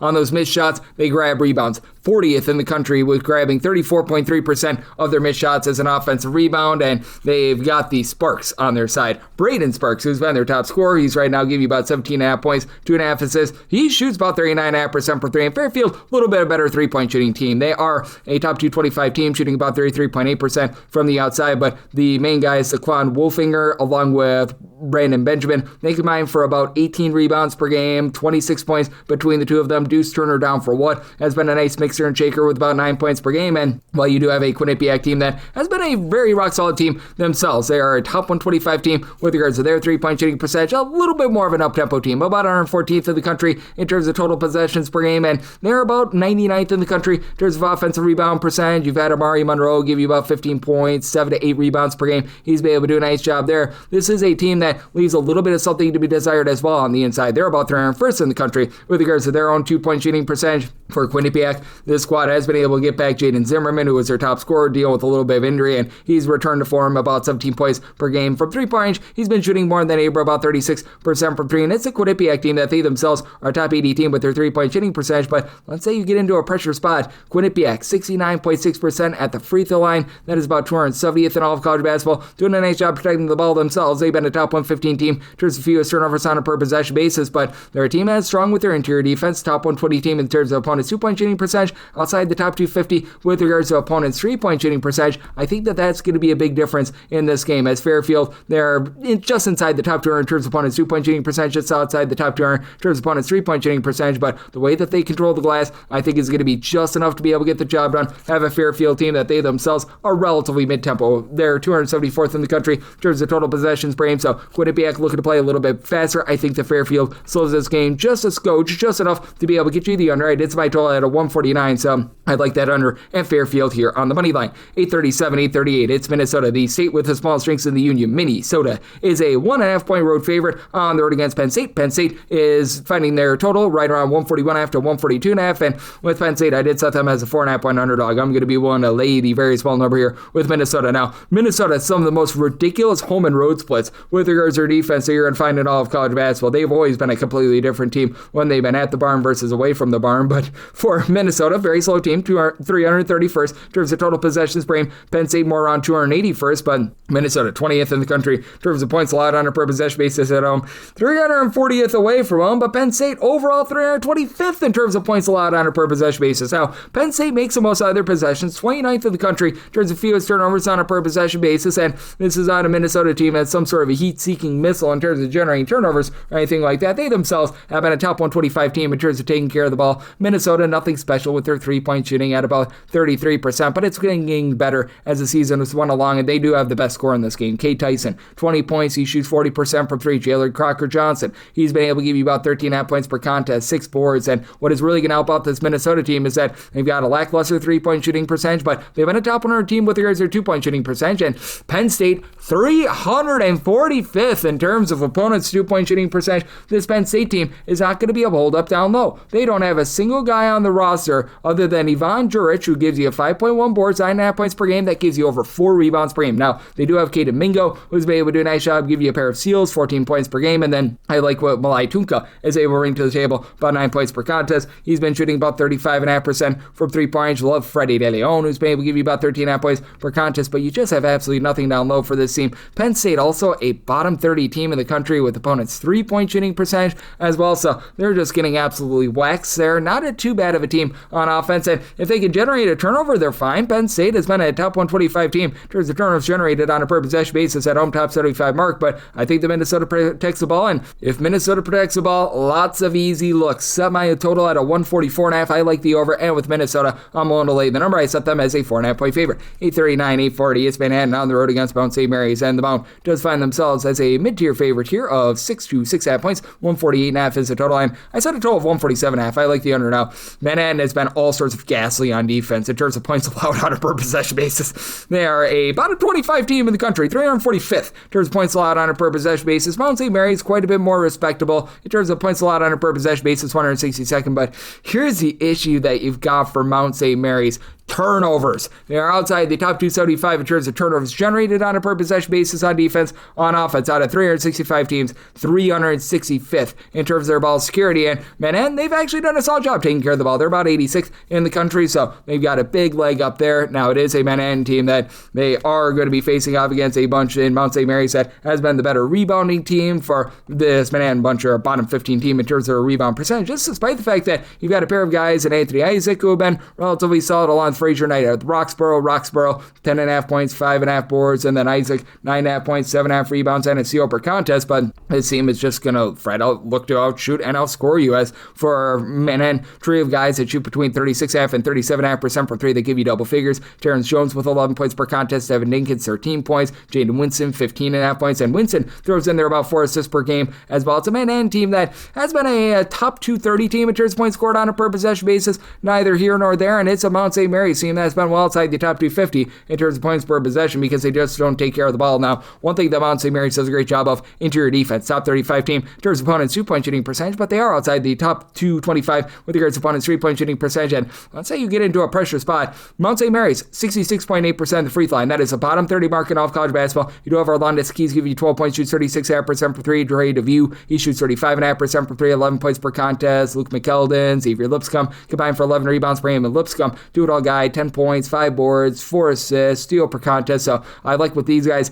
bring to the table, but and said, I do think that the turnovers are going to be very costly for a Mount St. Mary's team that has been a relatively mid-tempo team along with Manhattan. Manhattan about 165th in the country in terms of total possessions per game. Mount St. Mary's 221st. So I did set my line at 5.5. Won't take 6+ here with Manhattan. And I like the under. I set my total at 147.5, 841, 842. It's TCU. They're going to be on the road against Colorado. Colorado home underdogs here of 1 to 1.5 points. Still on scheme. It is 151.5 to 153.5. Some places have Colorado as a slim favorite. I did set TCU as a 2.5 point favorite. So whether that be laying a point half or getting them on the money line as an underdog, I am going to be in on TCU. It's a TCU bunch that has honestly been able to do a pretty solid job with regards to their offense when they've been away from home. And this has been a TCU team that has traveled really, really well. Top 35 team in terms of points allowed on a per possession basis away from home. For TCU, overall, they're about 108th in the country in terms of points scored on a per possession basis. That does go into the top 85 when they're away from home. And TCU, they have been very good in terms of generating turnovers. Top 35 team in terms of turnovers generated on a per possession basis. David Punch is able to give you that punch down low, 14.5 points, 7.5 boards, pair of blocks per contest, and then you have Xavier Edmonds and Jaden Pierre. That combined shoot 41% for three. Between the two of them, you get about 23 points per game. And Edmonds, he throws in there about 5.5 rebounds per game. It is a TCU team that is neither here nor there with their 3-point shooting percentage defense. They're about 180th in terms of both their 2-point shooting percentage offense and defense. So they've been country average there. And it's a Colorado team that they very much thrive on being able to knock down threes. And Colorado has been a very good team in terms of taking care of the ball as well. They're a top 55 team in terms of fewest turnovers on a per possession basis. Overall, they are 60th in the country in terms of points scored on a per possession basis. They do have a little bit of a tough time inside, but it is a Colorado team that from three-point range they've been able to launch and hit. They are shooting about 37.2% from three-point range at home, and for Colorado, you've been able to get really good production out of Isaiah Johnson, mainly coming in off the bench, 16.5 points, shoots 42% for three. Barrington Argris continues to shoot 52.5% from three-point range, 4.5 assists per contest, in Colorado to go even further, top 40 team in terms of fewest turnovers on a per possession basis, and put them on the free throw line. They've been a top 35 team in terms of knocking down their free throws, but this is a team that's very vulnerable with regards to their defense. They're well outside the top 200 with regards to points allowed on a per possession basis. They allow opponents to shoot 37.5% from three-point range. That is outside the top 330 in all of college basketball, outside the top 200 with regards to opponents' two-point shooting percentage. And for Colorado, they're just inside the top 150 in terms of their overall rebound percentage. I do think that TCU is going to do a nice job down low with Brock Harding taking care of the ball, giving you over 5 assists per contest for TCU. I do think that they get it done in what I think is going to be more of a mid-tempo game. Colorado, they're looking to push a bit more tempo. They're about 121st in the country in terms of total possessions per game. This CCU bunch, they are checking in more around about 90th. A little bit of warp set, though, because of the overtime games that they have played, but with TCU, I did set them as a 2.5 point favorite. I like them in this spot to be able to shut down this Colorado offense, and I did set my total at a 150.5, so taking TCU as a slim favorite / underdog to go along with that. Under 843, 844. St. Peter's is going to be on the road against Rider, and Rider does find themselves as a home underdog of 7.5 to 8.5 points. Toss game, it is 136.5, and I said St. Peter's is a 9-point favorite. I'm going to be willing to lay the number for the St. Peter's group. They are 18th in the country in terms of turnovers generated on a per possession basis, and it's a Rider team that is really not doing a great job on offense in terms of points scored on a per possession basis. 355th at home. They shoot 27.3% from three. That is 361st, 266th in terms of turnovers on a per possession basis overall, and neither team is shooting it well inside. St. Peter's 345th with their 2-point shooting percentage. Rider 359th, and neither team is bad on the glass. St. Peter's, I think, has a little bit of an edge, though. This is a St. Peter's group that is 28th in the country in terms of percentage of their missed shots. That results in an offensive rebound. Rider's honestly 96th. They've actually got a better rebound percentage when they're away from home rather than at home, but at the very least for Rider, you do have a pair of guys that combine for, in that neighborhood, about 14 rebounds per game. Caleb Smith and Shamari Fuller. Now they only combine for about 14 points per game, and then Flash Burton, Zion Cruz. These two guys combine for 27 points per game, but neither shoots above 30% from three. As a matter of fact, A.B. Coulibaly is the lone guy on the roster that has attempted more than 2 threes this year that is shooting above 30% from three. That's not great, to say the least, and with the St. Peter's group, you are going to be able to have Brett Bland really take over the game, in my opinion. 14.5 points. He shoots 37% from three. This is a St. Peter's team that is a top 20 team in terms of foul rate, and Rider does not shoot well at the free throw line right now. For Rider, they are hovering right around about 276th in the country, shooting 69.4% at the free throw line, and it is a St. Peter's bunch that they do a great job in terms of getting those second and third chances. They really can't shoot themselves, but I do think that the overall defense is going to hold up here. They have also been a top 55 team with regards to opponents' 2-point shooting percentage. Big concerning Rider does not shoot threes whatsoever. Bryce Eden, he's able to give you about 10 points per contest. C.J. Robinson about 10 points per contest. Even though the St. Peter's offense is very suspect, I do think that they get it done in what I think is going to be a slog. You've got a Rider team at 329th in terms of total possessions per game, and St. Peter's, they're also a very slow and controlled team. Right now, they're checking in 313. So set a low total here of a 129. I'm in on the under. And with St. Peter's, I'm going to be willing to lay up to 8.5 with them. 845, 846, Wichita St on the road against Tulsa, and Tulsa is a favorite of 6.5 points. 151.5 to 153 is the total line. Set a total of 151.5. So 152 plus, that is my buy point on the under. You've got a Wichita State team that has really sold themselves down from past years. They're down to about 226th in terms of total possessions per game. And Tulsa, they're a top 10 team in terms of points scored on a per possession basis. Not necessarily looking to play at warp speed. 201st in the country in terms of total possessions per game. It's a Wichita State team that they're really thriving on getting second and third chances. They are 6th in the country in terms of percentage of their missed shots that result in an offensive rebound. But you look at things away from home, they're actually leading the country in terms of percentage of their missed shots in a road/shoot score venue that become an offensive rebound at 39.4%. Now, I actually do think that Tulsa is going to do a solid job here. You've got guys like an Ian Schmeichel, Roma Dean that give you like 4 or so rebounds per game. They don't give you a lot of scoring, but they have been a top 100 team with regards to their defensive rebound percentage. So they're not allowing a ton of second and third chances. And with this Wichita State team, that can be a little bit hit or miss from three-point range. Keenan Giles has really been the head of the snake for the team, 18 points per contest. He shoots 41.5% from three. And then you've got got Karen Boyd, who throws in there about 11 points, 6 rebounds per game, but Wichita St not going to put you under duress. They're outside the top 270 in terms of turnovers generated on a per possession basis, but even with that, it has been a Wichita State team that is ranked in the top 80 nationally in terms of both opponents' 2-point and 3-point shooting percentage, and their 3-point shooting percentage defense has really traveled. They're only allowing teams who shoot 33.5% from 3-point range away from home. Overall, it's 30.3%. That is a top 50 mark in all of college basketball, and it's a Tulsa team that at home they allow opponents to shoot about 33.5% from the outside, but I did set Tulsa as a 7.5-point favorite because I do think that they're going to not allow a ton of second and third chances, and this has been a Tulsa team that has just been able to find a way to be able to score points no matter what. Now, they do have to go up against a Wilberg, who's able to give you 8 points, 8 rebounds, and over a block and a half per contest, but for Tulsa, you've got a guy in David Green who's been able to give you 16.5 points per contest here in American Conference play, shooting 57% from 3. Overall for the season, more like 40% from 3. Miles Barnstable, 44% 3-point shooter, 15 points per game. Tylen Riley, 14.5 points. He shoots 39.5% from 3. Just weapons upon weapons, and let's say that you need a cover spot in for this Tulsa team. They've been a top 30 team in terms of percentage of their possessions that ended a free throw. They shoot 79.7% of the free throw line. That is a top 5 mark in all of college basketball. I think that that's just enough for them to be able to get the job done here. Semi-total 151.5, so 152 plus in on the under, and willing to lay up to 7 with Tulsa. 847, 848. Marist is going to be on the road against Niagara, and Niagara is a underdog here, as you're going to be catching with them anywhere between 9.5 to 10 points on this game. 131 to 131.5, and I like the under. A semi-total at a 126, as Marist has been a dominant defense. They are 10th of the country in terms of points allowed on a per possession basis, and you're not going to get a lot of possessions in this game. Niagara 362nd in terms of total possessions per game. Marist is a little bit faster at 280th, but I mean, it's a Marist team that's been able to do such a rock solid job in so many different aspects. Top 65 team in terms of defensive rebound percentage in games played away from home. They are a top 20 team in terms of turnovers generated on a per possession basis, and for Niagara, they've been right around about 300th in terms of opponents' 3-point shooting percentage. That actually goes down to 30.4% at home, but they just got all sorts of warts. And for Niagara, I will say, with regards to their own 3-point shooting percentages, you shoot 40% at home compared to 29.8% away from home, but Marist's also a top 20 team in terms of opponents' 3-point shooting percentage. I think that home and road split is going to be ironing out quite a bit, and for Marist, I do like their main point guard as Justin Bernard, 12 points, 3.5 assists per contest. He shoots right around about 35% from 3. Elijah Lewis, along with Rayshawn Blackwell, they combine for 25 points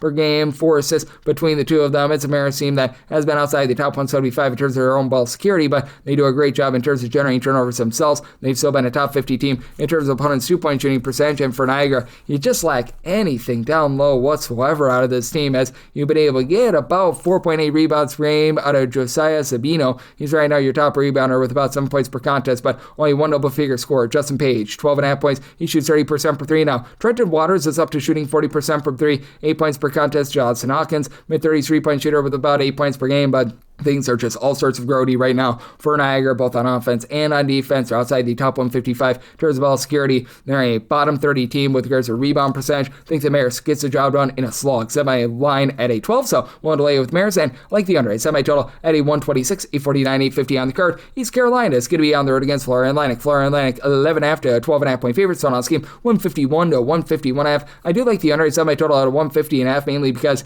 East Carolina I don't think is going to do their part with this total. 359th in the country in terms of points scored on a per possession basis away from home. They are outside the top 350 away from home in terms of both their 2-point and 3-point shooting percentage, and they're 292nd in opponents' 3-point shooting percentage, while Florida Atlantic, they shoot 41.3% from 3-point range at home. Now, Florida Atlantic outside the top 220 in terms of opponents' 3-point shooting percentage, but East Carolina really doesn't shoot a lot of threes. They don't make any threes, so I am going to be willing to lay here at Florida Atlantic. I did set them as a 16.5 point favorite. Recognized it a few nights ago. Things were very much less than savory for them against Memphis, and taking into account is the fact that they are dealing with a little bit of injury, as Cannon Carlisle, he was out of the fold in that game against Memphis. He certainly is a guy that could shoot you into a game, he could shoot you out of a game, and then you got Devin Vanterpool. He's been dealing with a little bit of injury as well, but even with these guys a little bit banged up, you still have a guy in Xavier Piddleton who's been able to give you about 8 points, 4.5 rebounds per game. Isaiah Elam has been able to give you about 12 points, shoots 40% from 3-point range. Amar Aku has been able to shoot over 40% from 3 when he's been out there, as he's another guy that has been dealing with a little bit of injury. Should be good to go in this game, as he did have 14 points in that game against Memphis. And then for East Carolina, this is a unit that they really don't have anyone on the roster aside from Dimitri Gardner that shoots over 28% from 3. Gardner has played in 8 games, 8.5 points points. He actually shoots 56% from three. Very low volume, but hey, it's something. Nobody else on the roster has been able to knock down threes this year. Jordan Riley is a nice takeover player, 22.5 points, 5.5 boards, 2 steals per contest, and then Giovanni Amaruju, 13.5 points, pair of blocks, 9.5 rebounds per game. So these guys have been able to do a solid job, but East Carolina also having a tough time taking care of the ball. They're outside the top 250 in terms of their ball security. Top 150 team in terms of offensive rebound percentage. They get a lot of opportunities because they miss all sorts of shots, but they're also outside the top 275 with regards to their opponent's three-point shooting percentage as well. I do think that this Florida Atlantic team, even though they're short-handed, dealing with some injuries, they find a way to be able to get the job done. So my line at 16.5, so I'm going to be willing to lay the number, and I'm going to be in on this total under as well, as I did set my total at a 150.5. 851, 852. Kansas City, UMKC on the road against St. Thomas. St. Thomas is a favorite here of 18.5 points. 150.5 to 152.5 is the total line for UMKC. I did set them as a underdog here of 21.5 points, so I'm going to be willing to lay it. It's a St. Thomas team that does such a great job taking care of the ball. A top 20 team, turns fewest turnovers on a per possession basis, and typically UMKC is a really good rebounding team. Their line opponents grab 36.1% of their missed shots as an offensive rebound. Now you've got a St. Thomas team that is a bottom 15 team in terms of their offensive rebound percentage, but they should be able to light up a Kansas City defense that, well, they have fallen well outside the top 285 in terms of points allowed on a per possession basis. They really give it up on the inside. They're outside the top 330 with that regard. And St. Thomas, while they're a solid three-point shooting team, they really do a great job with regards to their interior offense as well, being a top 20 team in terms of two-point shooting percentage as well. And the UMKC team, I wish I could put it any other way. They're just a mess. Three-point shooting is starting to get a little bit better. Carmelo Branch is now shooting 36% from three, 12.5 points per contest. And then you have a trio of other guys, Kasheem Grady, Uriah Evans, Jason Petty, all between 10.8 and 12.2 points per contest. And Grady shoots 35.5% from three, and pretty much three of your top four scorers shoot at least 80% at the free throw line, but the team as a whole shoots less than 70% at the free throw line. They're just not able to take care of the ball. They're outside the top 320 in terms of turnovers on a per possession basis, and it's a St. Thomas team that, while they might not be the most masterful team at generating turnovers, they are a top 125 team in terms of turnovers generated on a per possession basis. With St. Thomas, they are a team that ranks 70th in the country in terms of points scored on a per possession basis, but they're just a little bit better in their home games. They're a top 55 team when you get them at home. As Noel Minsale, he's only been able to shoot 29% for three, but 20 points, 4 assists per contest. Nick Jankowski, 17 points, shooting in the mid-30s from three. And then Austin Hero, Carter Bejerke. These two guys combined for 16 points and both shoot over 40% from three-point range. And with the way that this St. Thomas team does a good job in terms of taking care of the ball, it's a St. Thomas team, though, while they don't generate a lot of second and third chances, top 125 team in terms of their defensive rebound percentage as well. I do think that St. Thomas is going to be able to go out there and just mop the floor with a UMKC team that I still don't know why they're playing as up-tempo as they are. Kansas City is 94th in the country in terms of total possessions per game.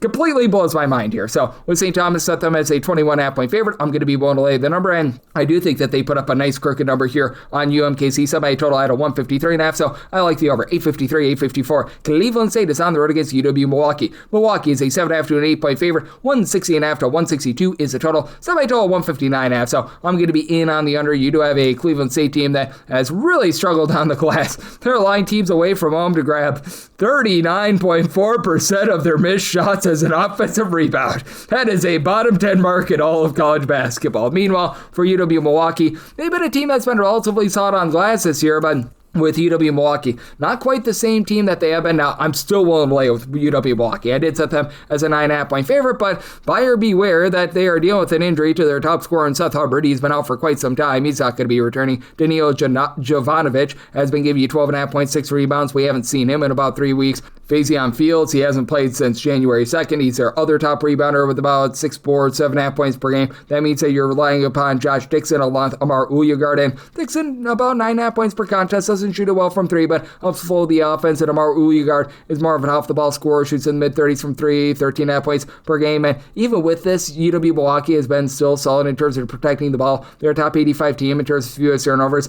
on a per possession basis, and Cleveland State is a team that has just been getting absolutely lambasted in terms of turnover battle, as it is a Cleveland State team that, in terms of turnovers on a per possession basis on offense, are outside the top 300. In terms of turnovers generated on a per possession basis on defense, hovering right around about 300. Now, Cleveland State, country average team in terms terms of guarding the three-point line, and they themselves have been a top 30 team with their own three-point shooting percentage. UW Milwaukee is outside the top 310 in terms of opponents' three-point shooting percentage. Trey Beard shoots 45% from three with 14 points per contest. Dayan Nasai has been able to give you about 6.5 boards, pair of assists, 15 points per contest. He shoots 40% from three-point range as well, but it is a very top-heavy Cleveland State team, and it's a Cleveland State team that they shoot it well from three, but they just don't do a lot on the interior. They're outside the top 225 with their own two-point shooting percentage, well outside the top 300 with regards to opponents' three-point shooting percentage as well. And with the way that they're getting absolutely worked on the glass, the way that they're getting absolutely worked in the turnover battle, I think that the three-point shooting just not going to be enough here. And for UW Milwaukee, they've been playing a little bit slower with all the injuries. They're hovering right around about 166th in the country in terms of total possessions per game, and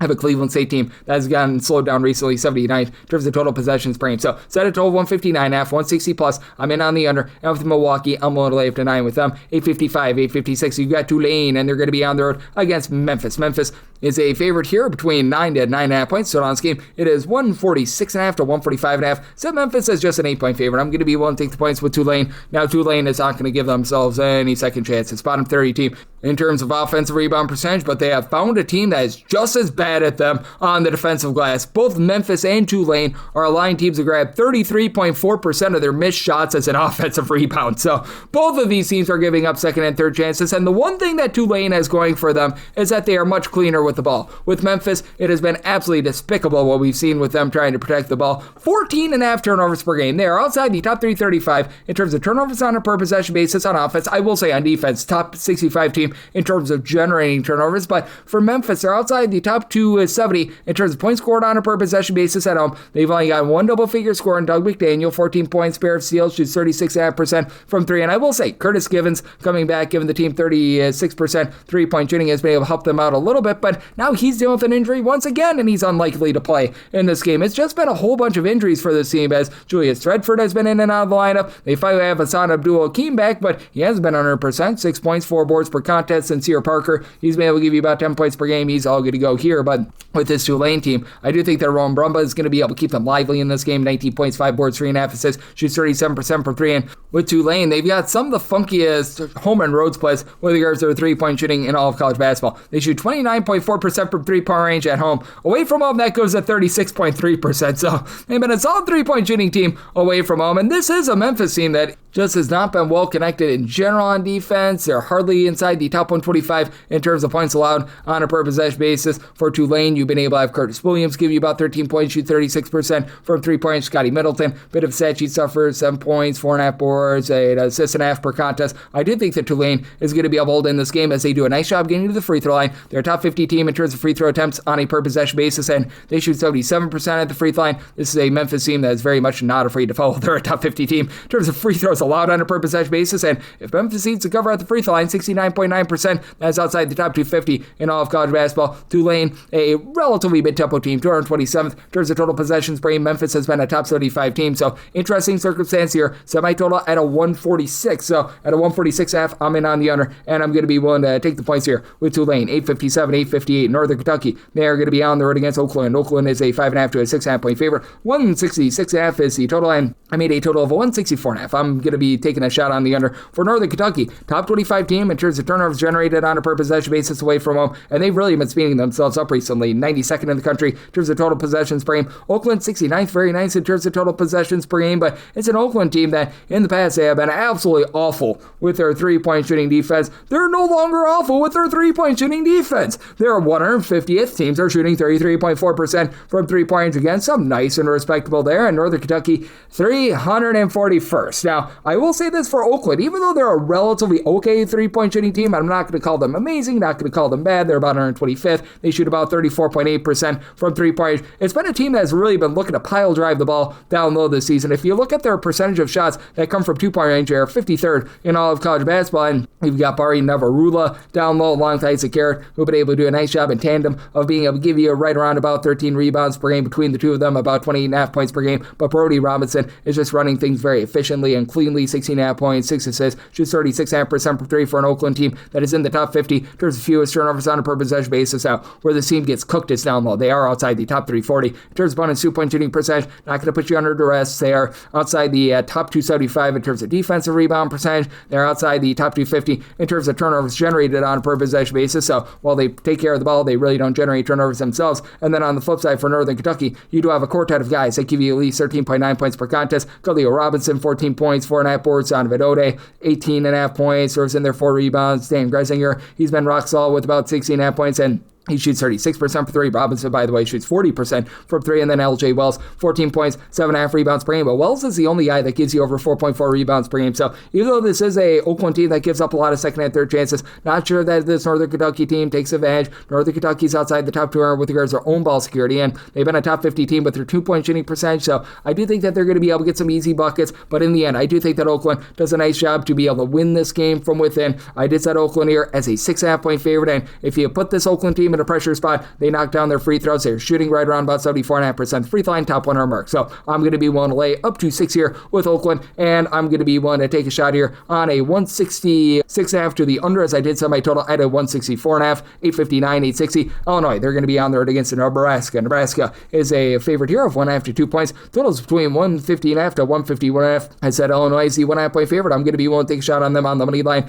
It is an Illinois team that is going to need to be able to beat Nebraska from the outside. Nebraska is a team that ranks 12th in the country in terms of percentage of their shots that come from 3-point range, and they dare you to shoot it from 3. They force opponents to take over 49.5% of their shots from 3-point range. That's the top 15 mark in the country. And Nebraska, they shoot 33.9% from 3-point range at home. That's actually outside the top 200 in all of college basketball. And for this Illinois team, they've been a solid 3-point shooting team. 36.4% away from home. That's a top 75 mark in all of college basketball. Keaton Wagler has been a big reason why. Wagler has been your top scorer this season with about 17.5 points, 5 boards, 4 assists, and he shoots 43% from 3. This team hasn't even got much out of Andrei Silakovic from the outside yet. He's shooting just 25.5% from 3. Now they have a deal with the injury to Kylan Boswell, their number 2 scorer, but hasn't slowed them down one bit. You've got an Illinois team that should be able to dominate on the glass. They've been a top 10 team with regards to rebound percentage, and Nebraska just 135th in terms of rebound percentage. Also have a revenge spot earlier in the season. Illinois lost on a buzzer beater against Nebraska at home as a 9.5 point favorite, so they're going to look to avenge that. You've got Big Z along with his brother Tomislav Ivisic, who have been able to combine for about 17 points per game. And for Nebraska, they've been dealing with an injury to Braden Frager, who's been a really nice off-the-bench scorer for the team. He was supplying about 12.5 points per contest. Rink Matz was dealing with an illness.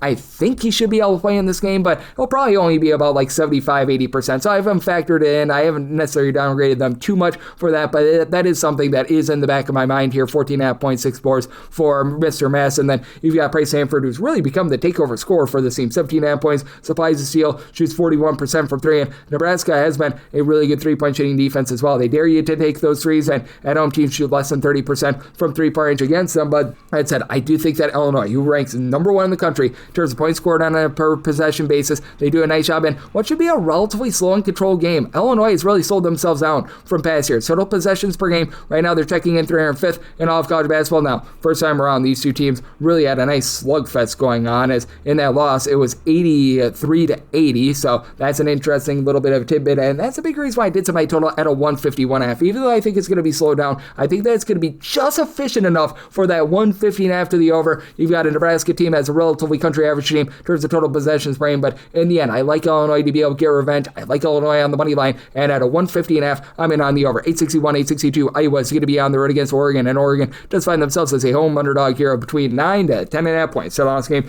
it is 133.5 to 134.5. I set my line at a 9.5. Personally, I'd rather lay 9 than take 10.5 right now. I just have no faith in this Oregon team whatsoever. It's really, really bad. With Oregon, they're outside the top 250 in terms of ball security, and now you go up against an Iowa team that's been a top 20 team in terms of turnovers generated on a per possession basis. Now, what I will say for this Iowa team is that they play super duper slow in terms of total possessions per game right now. They are checking in that neighborhood about 357th in the country. That's bottom 10 mark in the country, but their overall efficiency on defense. They give up more than 25 points more per 100 possessions away from home rather than at home. The offense travels a little bit better, though. For Iowa, they shoot 37.8% from three-point range at home, 36.2% away from home. That's a relatively good split. And you've got Bennett Sturts, who's able to take over a game, 18.5 points, 5 assists, shoots 37.5% from three. And Davion Banks actually shoots 54% from three, 11 points per contest. It's an Iowa team that knocks down their free throws, top 25 team with that regard. And even though they don't pull in second and third chances, they've been a top 50 team in terms of not allowing second and third chances. And that's like the lone thing that Oregon has going for them. They've been a top 70 team in terms of offensive rebound percentage, but that was with Nate Biddle giving you about 16.5 points, 6 boards. He's out of the fold. Jackson Shellstad with his 15.5 points per game.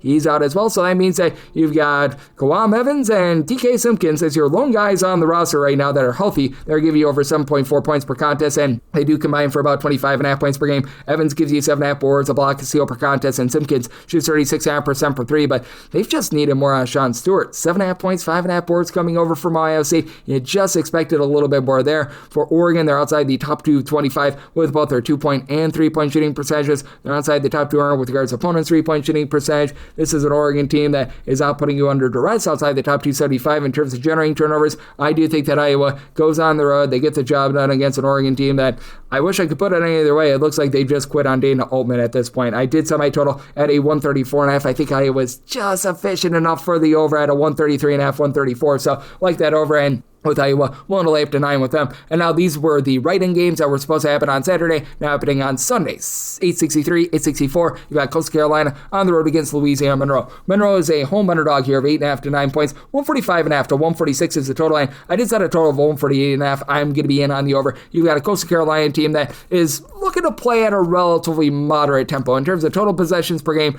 right now they are checking in just outside the top 180, 190th in terms of total possessions per game. Monroe is looking to play at a pretty fast pace, 62nd in terms of total possessions per game. And for Monroe, they were supposed to play a back-to-back, so this is going to help them out quite a bit, as Monroe's forte has been three-point shooting. They shoot 33.8% from three-point range. That is about 189th in the country. Now, they have gone ice cold their last 4 games. They have shot less than 26% from three-points, but that does go up to about 37.8% at home. But now you have to face off against the Coastal Carolina team that they don't put you under any sort of duress whatsoever. They're outside the top 340 in terms of turnovers generated on a per possession basis, but Coastal Carolina away from home teams only shoot about 31.6% from three-point range against them. That is a top 75 or so mark in all of college basketball, and you get nothing easy on the inside against them. They've been a top 50 team with regards to opponents' 2-point shooting percentage, and the Louisiana Monroe defense has been ghastly. Louisiana Monroe, 338th in the country in terms of points allowed on a per possession basis, albeit they've been a little bit better at home. But for Coastal Carolina, I do think that they're going to be able to get plenty of good looks, as they've been a top 75 team in terms of protecting the ball themselves. And for Coastal Carolina, you've been able to have Mr. Joshua Beadle come over from Boston College, do a nice job leading the way with about 16.5 points per contest. Now,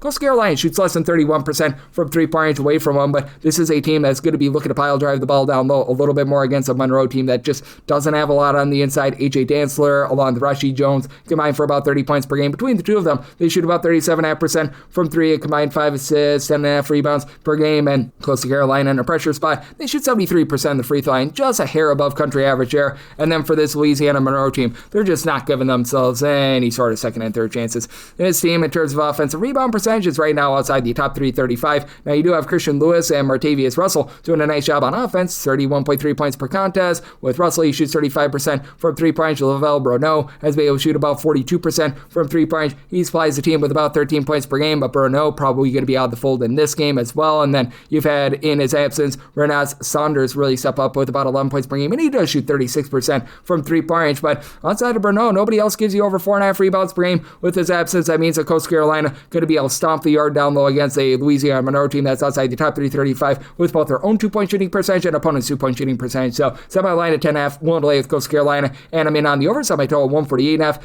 865, 866. Sam Samford is on the road against Western Carolina. Western Carolina, a slim 1-to-1.5 point favorite. Total on this game, 154.5 to 155.5, and I said my total 154.5, so 155 plus. I'm going to be in on the under. You have a Western Carolina team that's not playing any defense whatsoever. 337th in terms of points allowed on a per possession basis, and Samford, they've left something to be desired as well at about 304th in the country. But that said, it's a Western Carolina team that's been outside the top 260 in terms of ball security. Meanwhile, Samford, they're actually doing a really good job of maximizing their possessions. They lead the country in terms of fewest turnovers on a per possession basis, albeit they shoot about 67% of the free throw line. That's fall side the top tier in all of college basketball. And to the credit of Western Carolina, while they don't do a great job in terms of protecting the ball, they do a nice job in terms of grabbing second and third chances. At home, they grab 38.8% of their missed shots as an offensive rebound. That is a top 30 mark in all of college basketball, but this has been a Samford team that's actually done a solid job in terms of not allowing second and third chances away from home. Teams only grab about 24.7% of their misses as an offensive rebound. That is a top 35 mark in the country, and I do think that irons out just enough for an under because you do have a Samford team that has been relatively mid-tempo this year. 205th in terms of total possessions for Western Carolina. They're going to look to push a little bit more tempo at about 109th, but for Samford, I think that they got the best player out there on the floor, Jaden Booth. 20.5 points. For as bad as the team's free throw shooting percentage is, he shoots 89% of the free throw line, 41% from three. Dylan Faulkner, 17.5 points, 7.5 rebounds per game. He's been solid there. The Norris brothers, Keaton and Cade Norris, they combine for about 18 points per contest, with Cade shoots about 35.5% from three-point range. And then on the flip side for Western Carolina, you've had Marcus Kell along Court Stainsbury do a nice job as a 1-2 punch with a combined about 27 points per contest. You've had Julian Sawarmo be able to give you about 11 points, and he shoots in the mid-30s from three-point range. Stainsbury was dealing with a little bit of injury, and he's come back, and he has been very good coming off of that injury, so he's all good to go here. And then you've got a pair of guys that don't give you a lot of scoring, but just do a good job down low in Abdul Fonte Kaba along with Samuel Dada. They combine for about 14 rebounds and about 12.5 to 13 points per game, but in the end, I do think that it is a Samford team that, with the way that they do a nice job in terms of protecting the ball, and with the way that Western Carolina is about a country average team with their 2-point shooting percentage are outside the top 225 in terms of opponent's 3-point shooting percentage, and